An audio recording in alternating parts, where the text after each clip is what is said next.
बिस्मिल्लाहिर्रहमानिर्रहीम अल्लाहुम्मा सल्ली अला सय्यदिना व मौलाना मुहम्मद व अला आलिहि व सहबिहि व बारिक वसल्लम।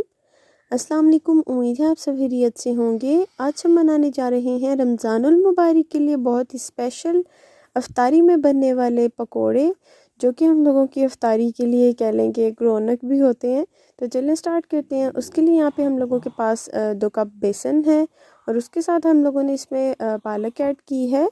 तकरीबन हमारे पास पालक है 1 कप के बराबर। 1 टेबल स्पून इसमें मिर्चें चली जाएंगी और 1 टेबल स्पून इसमें नमक चला जाएगा। उसके साथ ही साथ हम लोग इसमें आलू जो हमने काटे हुए थे इस तरह से ऐड कर लेंगे। यहाँ पे हम लोगों ने अच्छे तरीके से इसको पानी डालने से पहले मिक्स कर लेना है, ताकि नमक और मिर्च अच्छे तरीके से बैटर में मिक्स हो जाएं।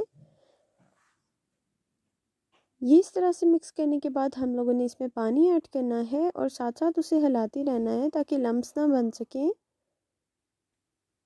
तो यहाँ पे हमारा बैटर ज़रा थिक सा हमने रखा है। अब हम लोग एक कढ़ाई में ऑयल डालेंगे और फ्लेम को आप लोगों ने मीडियम रखना है, ना ही बहुत ज़्यादा हाई और ना ही बहुत ज़्यादा लो रखना है।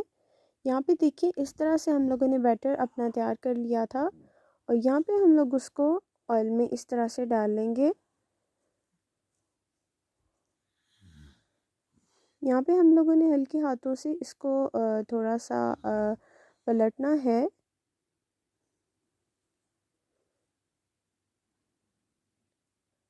तो यहाँ पे तकरीबन हमारे पकोड़े गोल्डन हो चुके हैं। अब हम इन्हें निकाल लेंगे।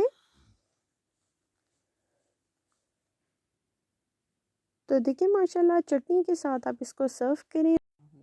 इफ्तार में आप लोग इसको ज़रूर ट्राई कीजिएगा। हमें कमेंट सेक्शन में बताइएगा कि आपको हमारी ये रेसिपी कैसी लगी।